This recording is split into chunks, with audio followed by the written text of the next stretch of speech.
그동안 논란이 됐던 탈원전이란 단어 대신 에너지 정책 전환이란 용어를 쓰기로 했습니다.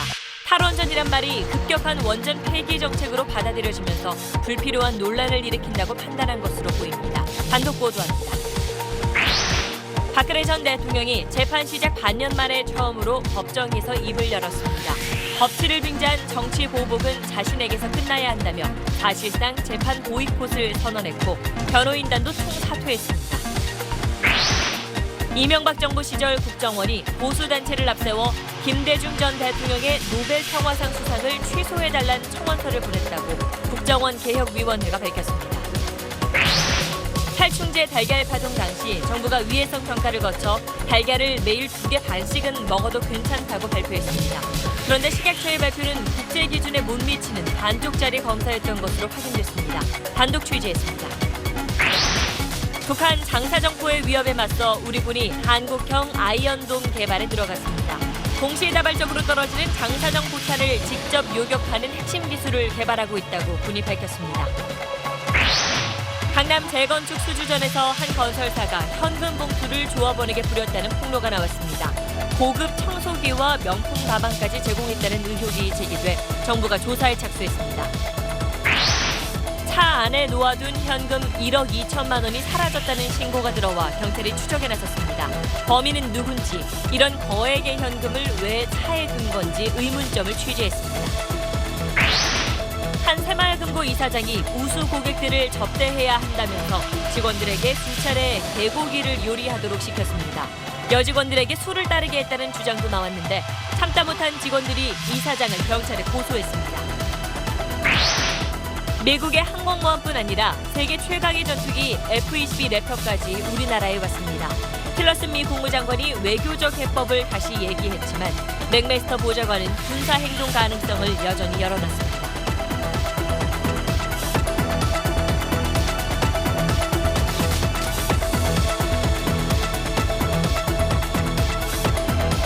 수소, 우주의 75%. 그 무한한 수소로 자동차를 달리게 하다. 현대자동차. 여러분 안녕하십니까? 문재인 정부의 탈원전 정책에 대해서 찬반 논란이 끊이지 않고 있는 가운데 청와대가 탈원전이란 용어 자체를 더 이상 쓰지 않기로 했습니다. 그 대신 앞으로는 에너지 정책 전환이란 말을 쓰기로 했습니다. 탈원전이란 말이 급격한 원전 폐기 정책으로 비춰지면서 불필요한 논란을 가져왔다고 청와대는 판단한 걸로 보입니다. 월요일 8시 뉴스는 정영태 기자의 단독 보도로 시작하겠습니다. 문재인 대통령은 지난 6월 고리 1호기 영구 정지 기념식에서 탈핵 시대를 선언했습니다. 새 정부는 탈원전과 함께 미래에너지 시대를 열겠습니다. 원전 중심의 발전 정책을 폐기하고 탈핵 로드맵도 이른 시일 내에 마련하겠다고 강조했습니다. 이 선언 이후 신고리 5, 6호기 건설이 일시 중단됐고 원전을 둘러싼 공방은 더욱 격화됐습니다. 탈원전 정책으로 말미암아 세계가 인정하는 우리 원전 기술이 사장되고 원전 폐기로 전기요금이 오를 거란 비판도 제기돼 왔습니다. 청와대는 최근 탈원전이라는 단어를 더는 쓰지 않고 대신 에너지 정책 전환이란 용어로 통일하기로 방침을 정했습니다. 청와대 고위 관계자는 그동안 탈원전이란 말 자체가 갑자기 원전을 모두 폐기하겠다는 걸로 비춰져 부적절하다는 지적이 있었다고 설명했습니다. 에너지 정책 전환이란 표현으로 현재 40%에 달하는 과도한 원전 비중을 낮추고 신재생 에너지 사용을 점차 높여나가는 정책이란 점을 강조하겠다는 겁니다. 대통령이 밝힌 탈원전 정책 기조가 바뀌는 것이냐는 질문에는 그동안 쉬운 용어를 선택하다 보니 탈원전을 썼을 뿐 임기 내 원전 비중을 낮춰가는 정책은 바뀐 게 없다고 답했습니다. SBS 정영태입니다. 청와대가 이런 방침을 세운 데는 현 정부 임기 안에 폐쇄할 수 있는 원전이 제한적이기 때문에 이 탈원전 자체가 불가능하다는 인식이 깔려 있는 걸로 보입니다. 그런데 이런 단순한 표현 변화가 정책 변화로까지 이어질 수 있다는 관측도 나오고 있습니다. 계속해서 남승모 기자입니다. 청와대 고위 관계자는 현 정부에서 바뀌는 게 거의 없는 상황에서 탈원전이란 표현을 쓰는 자체가 맞지 않는다는 지적들이 있었다고 전했습니다. 원전을 단계적으로 모두 폐지해도 앞으로 60년은 계속 가동되는 만큼 탈원전이란 용어에 집착할 필요가 없다는 겁니다. 오히려 마치 정부가 원전을 당장 폐쇄하려는 것처럼 비춰 원전론자들에게 공격의 빌미만 줄 수 있다는 판단이 작용한 걸로 보입니다. 또 원전 폐쇄와 별개로 원전 수출 산업을 장려하는 정부 정책 지원 효과도 고려했다는 분석입니다. 정부가 계속 탈원전을 고집할 경우 세계 원전 시장에 부정적인 영향을 미칠 수 있기 때문입니다. 신고리 5, 6호기 공론화의 논의 과정에서 보듯 원전을 둘러싼 찬반 여론이 팽팽한 점도 고려됐을 걸로 보입니다. 한마디로 탈핵 명분을 일부 양보하는 대신 실익을 챙기겠다는 포석으로 풀이됩니다. 다만 탈원전 용어 포기에 이어 이번 주말 신고리 5, 6호기까지 건설 재개로 결론 날 경우 이번엔 원전 반대 진영에서 정책 후퇴라며 반발할 수 있다는 점은 부담이 될 걸로 보입니다. SBS 남성국입니다. 구속기한이 연장된 뒤 처음 재판에 나온 박근혜 전 대통령이 오늘 법정에서 입을 열었습니다. 재판 6개월 동안 박 전 대통령이 직접 생각을 밝힌 건 오늘이 처음입니다. 재판부가 법치를 빙자한 정치 보복을 하고 있다며 사실상 남은 재판을 보이콧하겠다고 선언했습니다. 변호인단도 총사퇴했습니다. 먼저 손영한 기자입니다. 호송차에서 내린 박근혜 전 대통령의 복장은 평소 재판 때처럼 사복 차림이었습니다. 하지만 표정은 여느 때보다 굳어 있었습니다. 변호인을 통해 재판부에 발언권을 요청한 박 전 대통령은 지난 5월 재판이 시작된 이후 처음으로 말문을 열었습니다. 재판을 받아온 지난 6개월이 참담한 시간이었다면서 재판부의 구속영장 추가 발부 결정에 대해 강한 유감을 표시했습니다. 재판부에 대한 믿음이 더는 의미가 없다는 결론에 이르게 됐다면서 향후 재판은 재판부의 뜻에 맡긴다고 말했습니다. 사실상 남은 재판을 보이콧하겠다는 뜻입니다. 그러면서 법치의 이름을 빌린 정치 보복은 자신에게서 마침표가 찍어져야 한다며 모든 책임을 자신이 지겠다며 관련 재판을 받고 있는 다른 공직자와 기업인들에게는 관용을 요청했습니다. 변호인단도 전원 사임계를 제출했습니다. 유영하 변호사는 재판부의 구속 연장 결정이 사법부의 치욕적인 역사로 기록될 것이라며 살기가 가득한 법정에 피고인을 두고 떠난다고 말하며 울먹였습니다. 방청석은 아수라장으로 변했습니다. 일부 박 전 대통령 지지자들은 통곡을 했고 한 지지자는 나를 사형시키라고 고성을 지르다 재판부의 제지를 받기도 했습니다.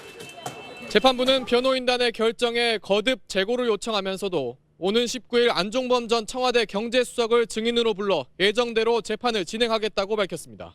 SBS 손형환입니다. 박근혜 전 대통령 측에 이렇게 예상을 뛰어넘는 강한 반발에 법원은 곤혹스러운 표정입니다. 박 전 대통령이 재판 출석 자체를 거부할 수도 있고 또 국선 변호인이 선정되더라도 심리 일정에 차질을 빚을 수 있기 때문입니다. 자, 박 전 대통령 측의 속내는 과연 무엇인지 또 앞으로 재판은 어떻게 진행될지 민경호 기자가 보도합니다. 박근혜 전 대통령 측은 변호인 총사퇴를 박 전 대통령이 주도적으로 결정했다고 전했습니다. 따라서 다시 선임계를 내는 일은 없을 거라고 강조했습니다. 구속기한이 연장되면서 재판 분위기가 유리해질 게 없다고 판단해 이른바 판 흔들기에 나섰다는 분석입니다. 재판은 당분간 파행을 면키 어려워 보입니다. 박 전 대통령 사건은 반드시 변호인이 있어야 해 사선 변호인이 없으면 국선 변호인을 선정해야 합니다. 하지만 박 전 대통령은 다른 변호인을 선임하지도 국선 변호인을 접견하지도 않을 걸로 알려졌습니다. 재판 출석 자체를 거부할 수도 있습니다. 이 경우 법원이 구인장을 발부할 수 있지만 그동안 박 전 대통령에 대해 집행한 적은 없습니다. 박 전 대통령이 끝내 출석을 거부하면 곧장 선고를 할 수도 있지만 모양새가 너무 나쁘다는 게 법원의 고민입니다. 문제는 여론의 향방입니다. 이번 강수가 지지층의 결속은 다지겠지만 사법부에 대한 불신을 계속 고집하는 건 전체 여론의 악화를 불러올 수도 있습니다. 대한변호사협회도 박 전 대통령 변호인단의 총사퇴를 비판하는 논평을 냈습니다. 따라서 재판부의 항의 메시지가 충분히 전달됐다고 판단하면 사임계를 냈던 변호인들이 돌아올 수 있다는 예상도 나오고 있습니다. SBS 민경호입니다. 다음 소식입니다. 국가정보원이 최순실 국정농단 사태를 막을 수 있었는데도 방치했다는 정황이 드러났습니다. 국내 정보 수집을 담당했던 추명호 전 국장이 최순실 비위 첩보를 미리 입수했지만 이를 상부에 보고하지 않은 사실이 국정원의 자체 조사에서 드러났습니다. 윤나라 기자입니다. 2014년 8월 추명호 전 국장이 부임한 뒤 국정원에서 생성된 최순실 관련 첩보 문건은 170건에 이릅니다. 비선실세는 최순실이라는 설이 퍼지고 있다는 내용, 헬스 트레이너로 청와대 행정관에 임명된 윤 전 출시가 최 씨의 트레이너였다는 내용 등의 보고서가 국정농단이 불거지기 2년 전인 2014년에 작성됐습니다. 청와대가 설립에 개입한 미르와 K스포츠재단에 수백억 원대 출연금을 내라는 요구에 재개 불만이 상당하다는 보고서도 2016년 초에 작성됐습니다. 최순실 국정농단을 막을 수 있었던 첩보들이 미리 접수된 겁니다. 하지만 추 전 국장은 이런 내용을 상부에 보고하지도 조치를 지시하지도 않았습니다. 오히려 최순실의 비위 첩보를 수집한 직원들을 복장 불량, 유언비어 유포 등의 이유로 지방으로 전출시키는 불이익을 줬습니다. 추 전 국장은 수집한 국내 정보를 국정원장을 거치지 않고 우병우 전 민정수석에게 직접 보고했습니다. 특히 우 전 수석을 감찰했던 이석수 전 특별감찰관의 동향도 보고한 것으로 드러났습니다. 이 전 감찰관이 누구와 친분이 있는지, 또 강남 땅 매매에 대한 감찰에는 어떻게 대응하라는 방법도 포함됐습니다. 추 전 국장을 소환해 조사하고 있는 검찰은 구속영장 청구도 검토하고 있습니다. SBS 윤나라입니다. 이명박 정부 시절 국가정보원이 보수단체를 통해 김대중 전 대통령의 노벨 평화상 수상을 취소시키려는 청원서를 노벨위원회에 보낸 걸로 확인됐습니다. 당시 국정원은 보수단체가 청원서를 쓰면서 인용할 책을 추천하고 번역과 발송 비용까지 지원한 걸로 드러났습니다. 임찬종 기자가 취재했습니다. 국가정보원 개혁위원회는 이명박 정부 당시 국정원이 김대중 전 대통령의 노벨 평화상 수상 취소 공작을 모의한 사실을 확인했다고 발표했습니다. 보수단체를 앞세워 노벨위원회에 취소 청원서를 보내도록 했던 겁니다. 국정원 지휘부에 이런 공작이 보고된 것도 확인했다고 개혁위는 밝혔습니다. 청원서 번역과 발송 비용 등 300만 원을 국정원 예산으로 집행한 정황도 확보했습니다. 이에 앞서 검찰은 보수단체 대표와 국정원 직원의 이메일을 분석하는 과정에서 국정원이 청원서 작성에 구체적으로 개입한 사실을 파악했습니다. 국정원이 청원서 초안을 감수한 것은 물론 도널드 커크라는 미국 언론인이 쓴 배반당한 한국이라는 책을 인용하라고 추천했던 겁니다. 실제로 오늘 공개된 청원서 전문에는 이 책이 8차례나 인용된 것으로 드러났습니다.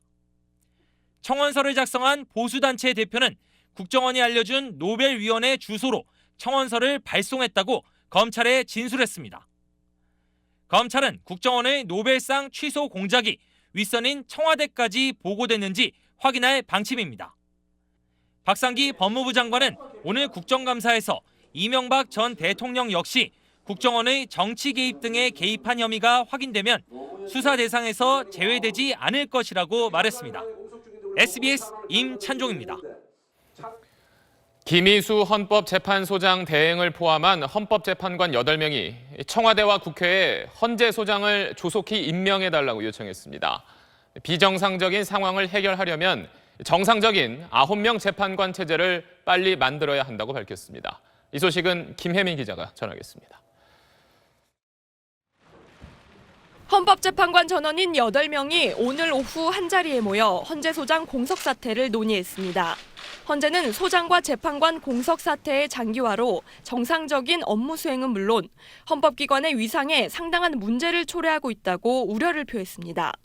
따라서 조속한 임명 절차 진행으로 헌법재판소가 온전한 구성체가 돼야 한다는 점에 인식을 같이 했다고 밝혔습니다. 지난 13일 야당 의원들의 반발로 헌법재판소 국정감사가 파행된 뒤 나온 헌재의 첫 입장입니다. 다만 헌재는 헌재소장 후보자를 다시 임명해달라고 요구하면서 그 사이 김 권한대행의 직은 그대로 유지하겠다는 의지를 보였다는 분석입니다. 청와대는 이르면 이번 주 안에 공석인 후임 재판관을 지명할 것으로 보입니다. 다만 헌재소장은 임기 문제에 대한 입법적 정리가 우선돼야 한다는 입장을 고수하고 있습니다. SBS 김혜민입니다. 차 안에 있던 현금 1억 2천만 원이 순식간에 사라져 경찰이 수사에 나섰습니다. 차 주인이 문을 잠그지 않고 내린 사이에 누군가 훔쳐간 걸로 보이는데 궁금한 점이 많습니다. 이 내용 잠시 뒤 자세히 전해드립니다.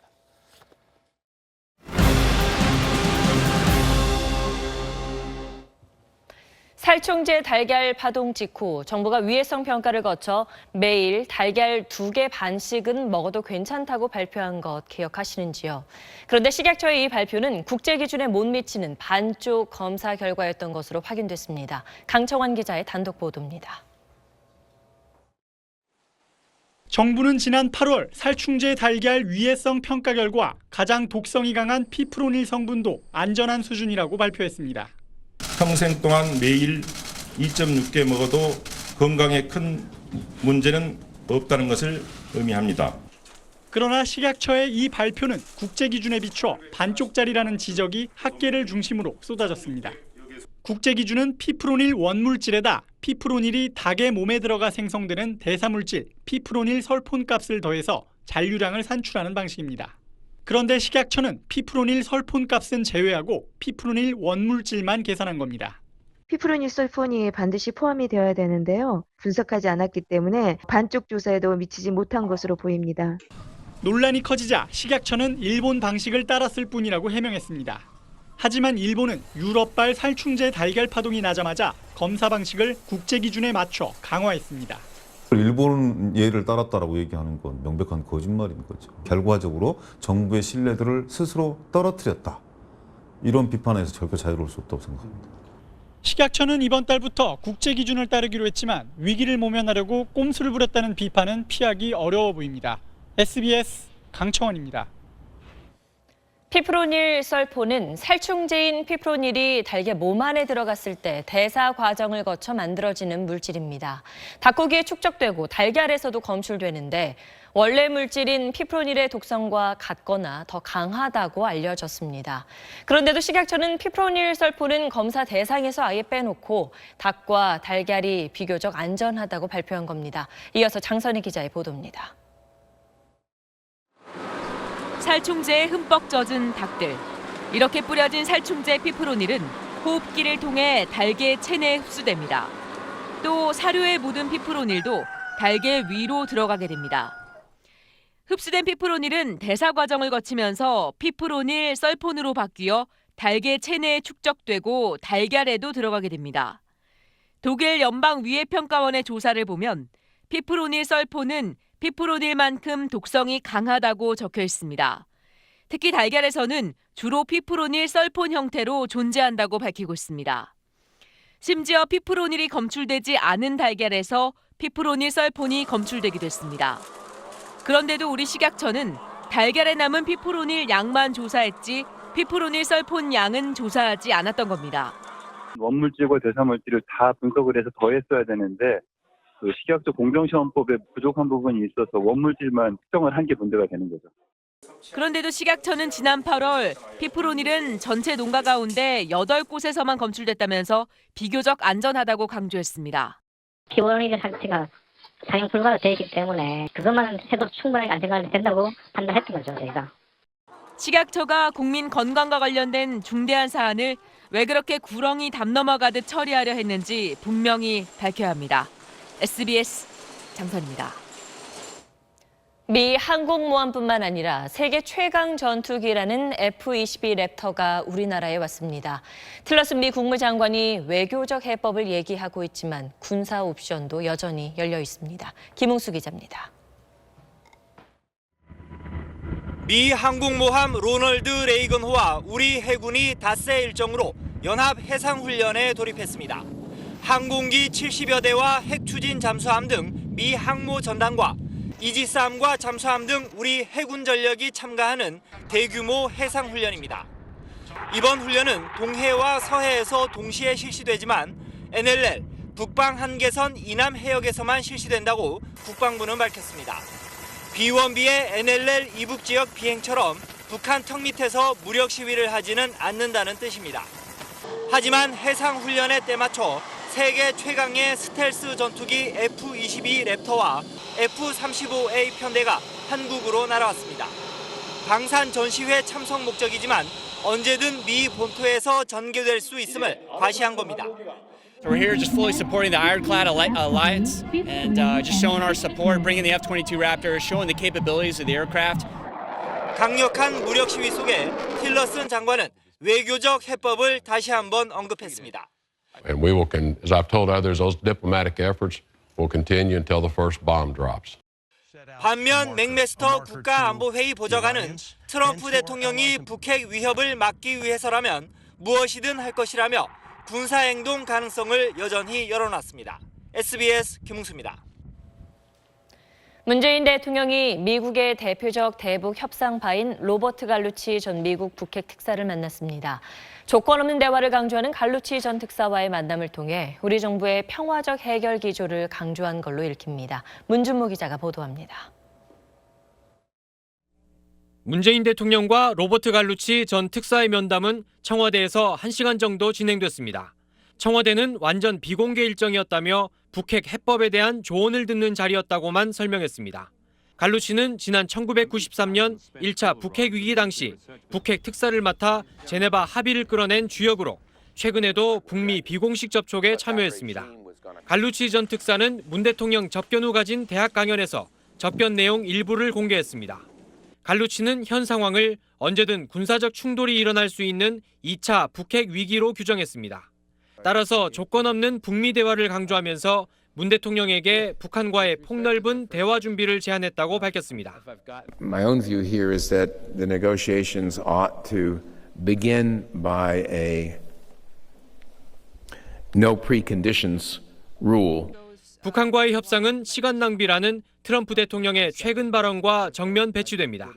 청와대가 접견을 비공개로 한 것은 정부의 평화적 해결 방침을 확인하면서도 트럼프 행정부와 이견으로 비치는 모양새는 피하려는 의도로 해석됩니다. 다음 달 초 한국을 방문하는 트럼프 대통령은 방한 기간 국회 연설 의사를 밝혔는데 한일 양국을 미국 해구산으로 방어하겠다고 약속하는 등 강한 대북 압박 메시지가 될 거라고 일본 요미우리 신문은 전했습니다. SBS 문주모입니다. 우유는 건강식품으로 알려졌지만 살찔 걸 걱정해 우유 섭취를 꺼리는 분들도 있죠. 그런데 하루 한 잔 이상 꾸준히 우유를 마신 사람이 오히려 복부 비만도가 낮다는 연구 결과가 나왔습니다. 남주연 기자입니다. 우리나라 성인 남녀의 평균 우유 섭취량은 하루 반 잔이 채 되지 않습니다. 우유를 먹으면 일단 너무 비리고요. 그다음에 속여서 안 받는 것 같아서 화장실 너무 자주 가서 안 먹습니다. 우유 한 잔 200ml엔 탄수화물 10g과 단백질 6g, 지방 8g이 들어있습니다. 한 잔의 열량은 130에서 140kcal. 밥 반 공기의 열량인데 그러다 보니 살찔까봐 우유를 꺼리는 사람도 있습니다. 하지만 우유는 오히려 살이 덜 찌게 하는 건강식품인 것으로 확인됐습니다. 서울대병원이 한국인 13만 명을 대상으로 우유 섭취량과 비만도를 장기 추적 조사했습니다. 하루 2잔 우유를 마시는 여성은 복부 비만 위험도는 21%, 고지혈증 위험도는 39% 낮은 것으로 나타났습니다. 우유 2잔의 양과 같은 유제품, 예를 들어 요구르트 260ml나 치즈 40g도 결과가 같았습니다. 우유에 있는 칼슘이라든가 단백질, 필수 지방산 같은 성분들이 상호작용을 일으켜서 대사증후군에 좋은 쪽으로 이제 결과가 나타난 것들로 보고 있거든요. 하루 한 잔씩 우유를 마시는 남성은 비만 위험도와 고지혈증 위험도가 각각 9%, 17% 낮은 것으로 나타났습니다. 건강한 식습관을 유지하면서 남성은 매일 우유 한 잔, 여성은 2잔씩 마시면 성인병 예방에 도움이 됩니다. SBS 남주현입니다. 최근 강남 재건축 수주전이 과열되자 정부가 제재 방침을 밝히며 건설업계에 공개 경고했는데 조합원들에게 가전제품과 명품 가방, 현금 봉투까지 뿌려졌다는 폭로가 나왔습니다. 당국이 조사에 착수했습니다. 박수진 기자가 취재했습니다. 서울 서초구의 한 재건축 단지. 시공사 수주 경쟁이 한창이던 이달 초 조합원 A씨는 한 건설사 직원으로부터 갑자기 봉투를 건네받았습니다. 그래서 달라서 되는 건지 아닌가요? 그러세요. 저는 열어본 적도 없어요.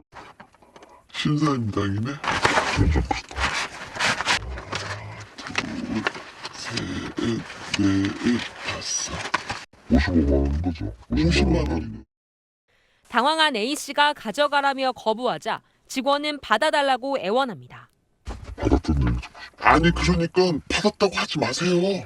아니 저 아버님 저 좀 살려주세요 진짜. 아 살려주세요. 이게 뭐겠어 별것도 아니잖아. 이 건설사는 돈 봉투 말고도 고급 청소기와 명품 가방, 백화점 상품권을 주민에게 제공했고 재건축 조합 임원들은 따로 특별 관리했다는 의혹도 제기됐습니다.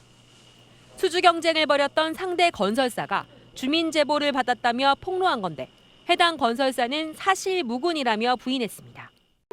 조합원을 음해하는 불법 유인물이라고 확인했던 허위 문서입니다. 저희가 생각하기에는 다 사실 무근이고. 최근 정부는 위법 행위로 공사를 따낼 경우 시공권을 박탈하겠다고 건설업계에 경고한 바 있습니다. 건설사들은 이에 아랑곳하지 않고 수천만 원 이사비 지급과 함께 내년에 재건축 초과 이익 환수제 적용을 받으면 환수금 전액을 부담하겠다고 공언하고 있습니다. 재건축 수주전 과열이 업체 간의 감정 싸움으로 번진 가운데 경찰도 수주 경쟁에 위법성이 있는지 조사하고 있습니다. SBS 박수진입니다. 차 주인이 문을 잠그지 않고 내린 사이에 차 안에 있던 현금 1억 2천만 원이 깜짝같이 사라졌습니다.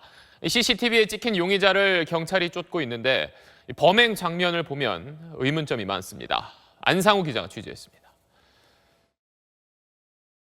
지난 13일 새벽 3시 10분쯤 서울 서초구의 한 거리. 한 남자가 찻길 한가운데로 유유히 걸어옵니다. 길가에 주차해둔 흰색 차량으로 가더니 주저없이 문을 열고 들어가 운전석에 앉습니다. 그러곤 조수석 쪽에서 무언가를 찾는 듯 하더니 곧 차를 떠납니다. 1시간여 뒤 나타난 차 주인. 무심코 차를 몰고 가다 현금 뭉치가 든 가방이 사라진 걸 깨달은 것으로 보입니다.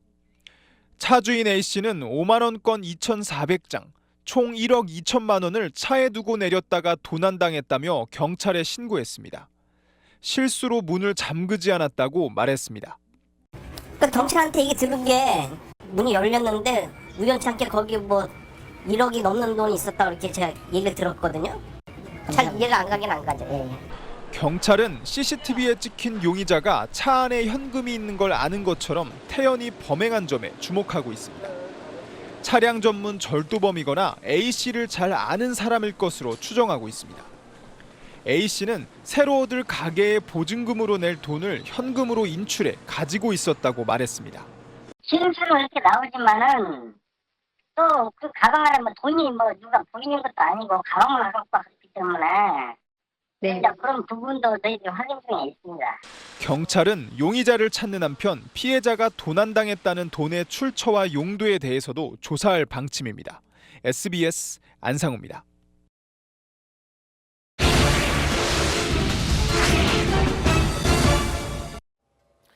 이 그릇에 담긴 게 개고기입니다. 그런데 이 개고기를 요리한 곳이 식당이 아니라 바로 새마을금고였습니다.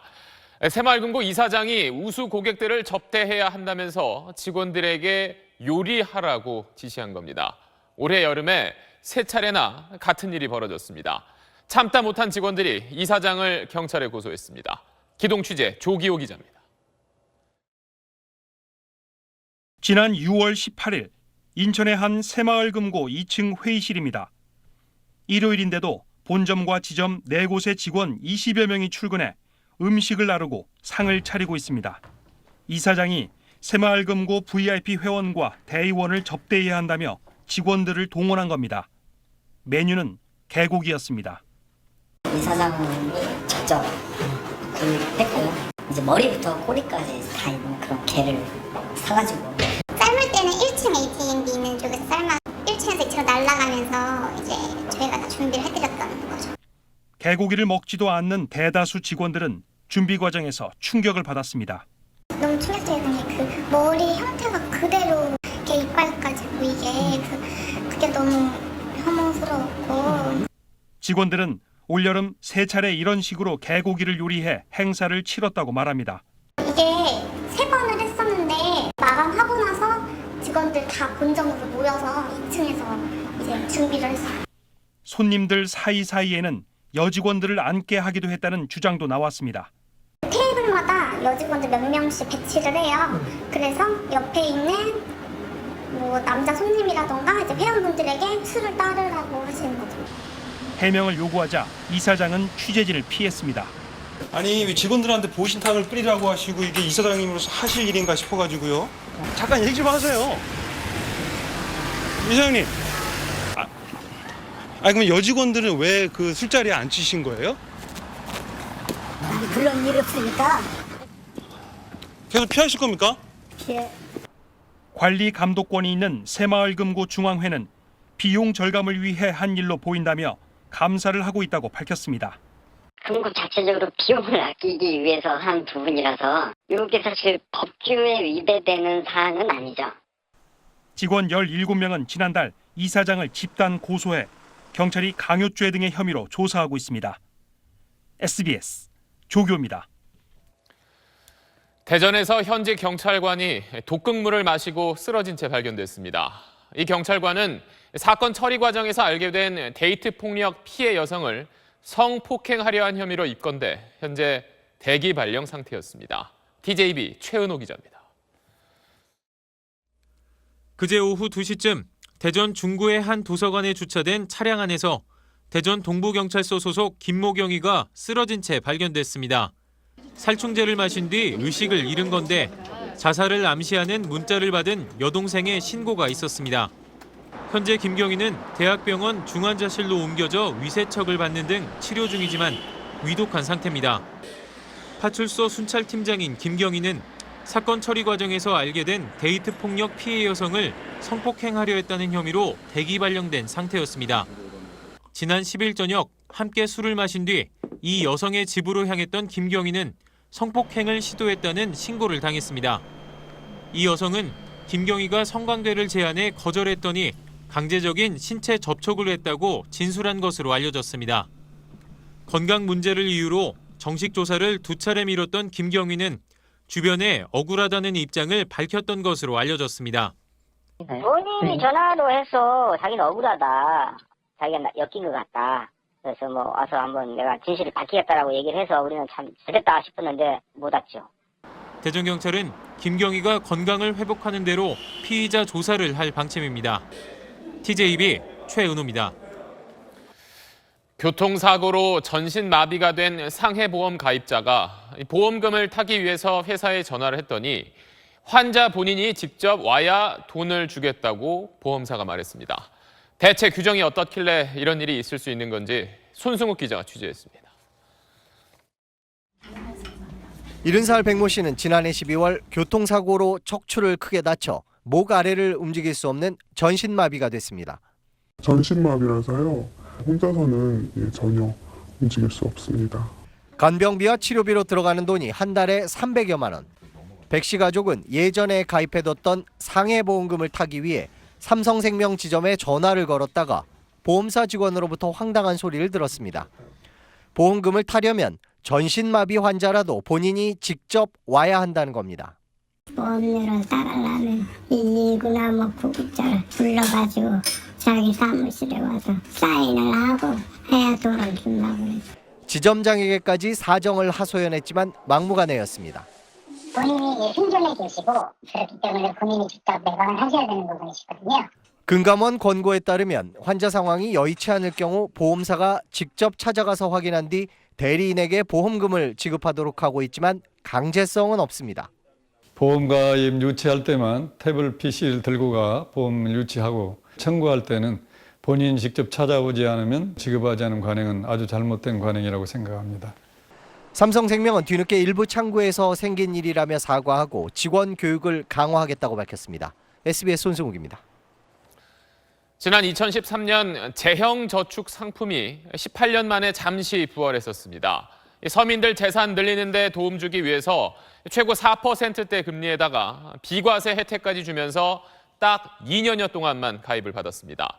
그런데 이 가입자들을 조사한 결과 미성년자가 100명이 넘었고 7살 아이의 통장 잔액이 5천만 원이 넘는 경우도 있었습니다. 어떻게 이게 가능했는지 정혜경 기자가 전하겠습니다. 높은 금리 혜택에 이자 소득세까지 면제되는 재형저축 상품. 4년 전 출시된 첫날에만 30만 명이 가입할 정도로 인기였습니다. 서민들의 재산 증식에 초점이 맞춰져 가입 조건도 엄격했습니다.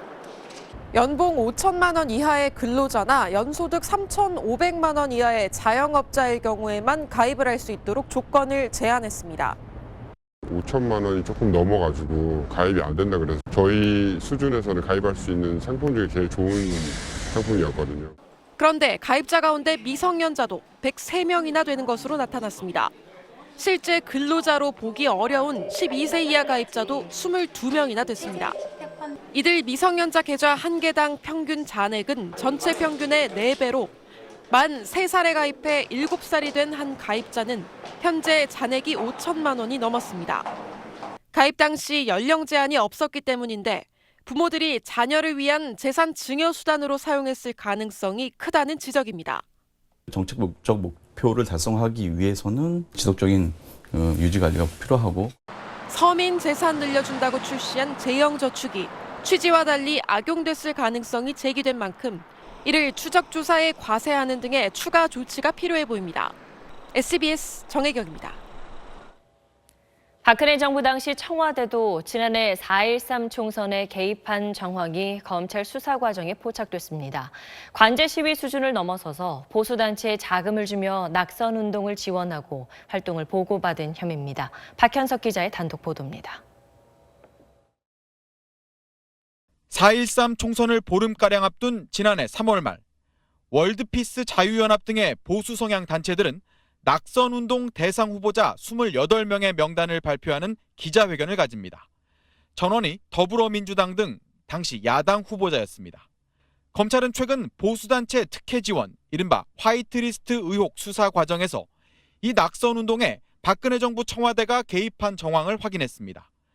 청와대에서 시민단체 관리를 담당했던 허현준 전 행정관이 당시 전경련을 압박해 월드피스 자유연합에 1억 원가량의 지원금을 지급하도록 한 자료와 함께 단체로부터 낙선운동 내역 등을 보고받은 이메일을 확보한 겁니다. 지원금 지급 기간은 2015년 말부터 지난해 총선 직전까지였던 걸로 전해졌습니다. 선거 개입은 물론 화이트리스트 의혹 자체를 부인하던 허 전 행정관은 검찰이 이메일 증거를 들이대자 일부 보고받은 사실을 인정한 것으로 알려졌습니다. 화이트리스트 의혹이 보수단체를 동원한 관제 시위 차원을 넘어 선거 개입으로까지 확대되는 모양새입니다. 검찰은 오늘 허 전 행정관을 다시 불러 조사한 뒤 구속영장을 청구하면서 직권남용과 함께 공무원으로서 선거 중립 의무를 지키지 않았다는 선거법 위반 혐의도 넣었습니다. SBS 박현석입니다. 지난달 박원순 서울시장이 이른바 박원순 제안 문건과 관련해 이명박 전 대통령을 고소했습니다만 박근혜 정부에서도 박원순 시장에 대한 노골적인 견제가 이뤄진 사실이 당시 청와대 문건으로 확인됐습니다. 김용태 기자의 단독 보도입니다. 2015년 11월 5일 서울시는 취업준비생에게 6개월간 월 50만 원씩 주는 청년수당 제도를 발표합니다. 개인의 역량과 사회가 만날 수 있는 그 장들을 서울시가 책임지고 조금 제공하겠다. 발표 나흘 뒤 박근혜 정부 청와대는 이병기 비서실장 주재 회의에서 이 사업을 제어하기로 합니다. 한 달 뒤에는 정부가 섣불리 대응하면 박원순 시장을 오히려 도와줄 수 있다며 전략적 대응을 주문합니다. 이후 복지부 등 중앙정부는 청년수당 정책에 절차상 하자가 있다며 집중 공격했고 결국 법정 다툼으로 이어졌습니다. 광화문 태극기 개양대 설치 사업에 박 시장이 반대하고 있으니 이런 행태를 부각해 비판이 모아지도록 하라는 지시도 내립니다. 이재명 성남시장도 겨냥했습니다. 청년 배당 같은 포퓰리즘적 무상복지에만 열을 올리고 있다며 실상을 국민에게 알리라고 강조합니다. 더불어민주당 이재정 의원이 공개한 박근혜 정부 청와대 문건에 담긴 내용입니다. 정책 방향에 대해서는 판단 차이가 있을 수 있지만 박근혜 정부 청와대에선 야당 정치인 개인을 노골적으로 견제했다는 사실에서 문제가 있고요. 박원순 시장 측은 보수 정권 9년간의 박원순 죽이기가 다시 확인된 만큼 진상규명을 위한 모든 조치를 취하겠다고 밝혔습니다. SBS 김용태입니다. 이스라엘이 개발한 아이언돔은 날아오는 단거리 미사일을 막아내는 무기입니다. 탐지에서부터 격추까지 25초 정도밖에 걸리지 않고 실전에서 90% 요격률을 보인 걸로 알려져 있는데 우리 군이 북한 장사정포에 맞서 이 무기 도입을 검토하다 중단하고 자체 개발에 나섰습니다. 그 이유를 김수영 기자가 취재했습니다. 이스라엘의 아이언돔은 여러 장소에 유도탄 발사대를 설치해 돔 형태의 방공망으로 적의 포탄을 요격하는 시스템입니다. 북한 장사정포 위협에 대처하기 위해 도입이 필요하다는 주장이 나왔고 우리 군도 한때 도입을 검토했습니다. 무려 4,000발의 미사일이 쏟아졌는데도 단 2명의 사상자만 낸 이 완벽한 미사일 방어체계, 우리 수도권 인구 밀집 지역에 배치해야 되는 거 아닙니까? 하지만 군은 이스라엘의 아이언돔이 우리 수도권엔 적합하지 않다는 결론을 내렸습니다. 아이언돔은 하마스와 같은 비정규전 부대의 산발적인 로켓탄 공격 방어에 적합한 것으로 북한의 동시다발적 장사정포 공격 대응에는 적합하지 않다고 합참은 밝혔습니다. 아이언돔에 대해서도 저희가 몇 차례 검토들을 다 했던 사안입니다. 라켓, 그다음에 포병, 박격포 이런 데 효과가 있는 것은 맞습니다. 그러나 제가 이제 단발이라든지 소수로 우리에게 군은 현재 국방과학연구소에서 동시다발적으로 떨어지는 장사정 포탄을 직접 요격하는 핵심 기술을 개발하고 있다고 밝혔습니다. 구체적 내용은 밝히지 않았지만 북한의 집중 타격에 대응하는 독자적인 요격 체계를 마련하고 있다는 겁니다. 이른바 한국형 아이언돔을 만들겠다는 계획인데 다만 실제 전력화까지는 상당한 시일이 걸릴 것으로 보입니다. SBS 김수영입니다.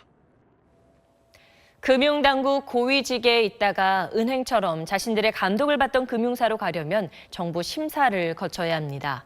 그런데 지난해 한 금감원 고위 임원이 퇴직 몇 달 만에 인터넷은행 이사로 직행했을 때 이런 심사 과정은 없었습니다. 최우철 기자가 보도합니다. 지난해 9월 인터넷 전문은행 인가를 받은 K뱅크. 이때 9명의 이사 명단을 공개했는데 선임 사회이사는 불과 넉 달 전까지 금감원에서 소비자 보호를 관장했던 부원장보 A씨였습니다.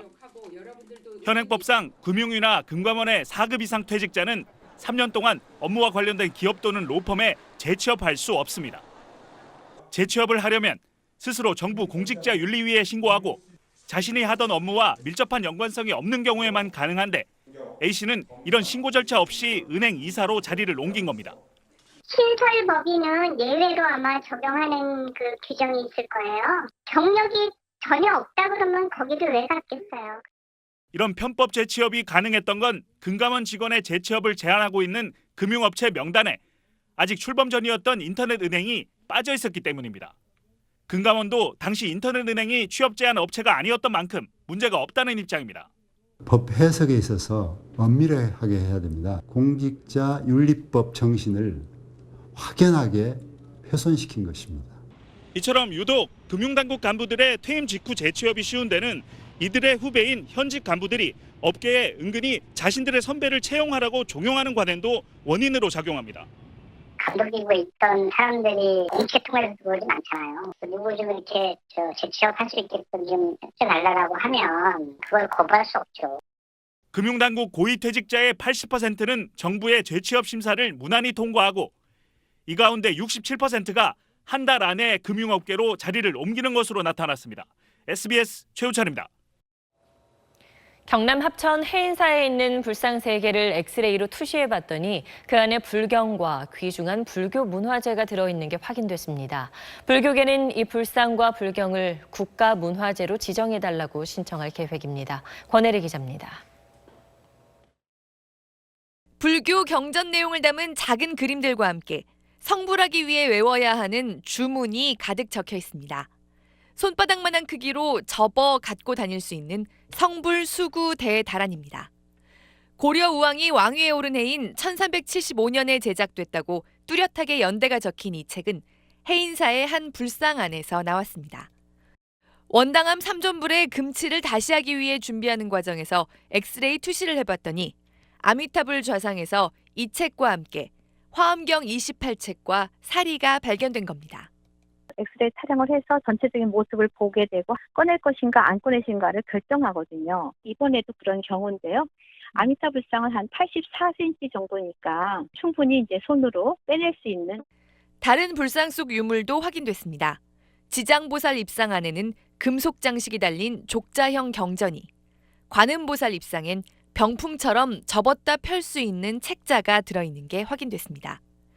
불교계는 이 두 불상은 열지 않고 그대로 보존하기로 했습니다. 지난 5월엔 CT를 이용해 불경을 찾아내기도 했습니다. 국내 최초로 사람 크기의 불상을 3D CT로 촬영했더니 머릿속에서 불경 두루마리가 나왔습니다. 영상 발굴 기법의 발달로 불상 속의 비밀이 빠르게 풀리고 있습니다. SBS 권혜리입니다.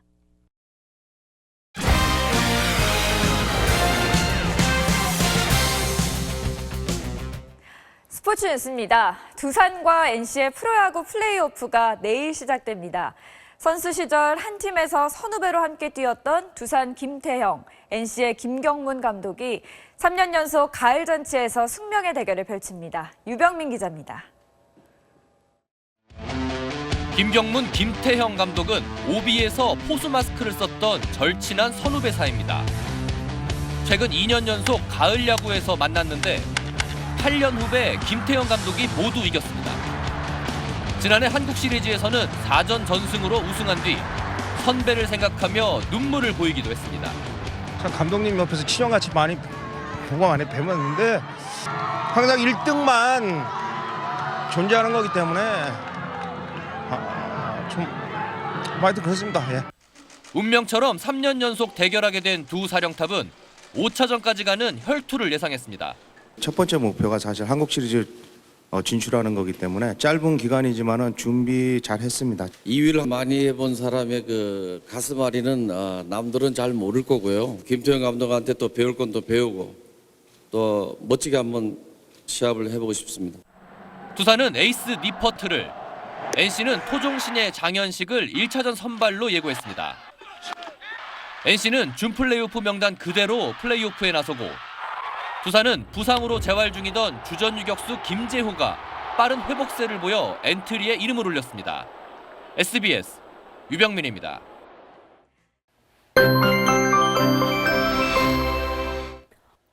가을이 깊어가는 요즘 쾌적한 날들이 이어지고 있습니다. 이번 한 주 내내 무난한 날씨 덕에 야외 활동에 큰 불편은 없을 것으로 보입니다. 아침 저녁으로 크게 벌어지는 일교차에만 신경 쓰시면 좋겠습니다. 밤사이 기온이 크게 떨어지겠는데요. 내일 아침 서울은 9도, 강원도 철원은 5도까지 내려가면서 중부 내륙 지역은 서리가 내릴 정도로 추워지겠지만 한낮에는 대부분 20도를 웃돌겠습니다. 내일 전국에 가끔 구름 많겠습니다. 한낮 기온은 서울은 22도로 오늘과 비슷하겠습니다. 동해안 지방은 오전 한때 빗방울이 떨어질 수가 있겠고요.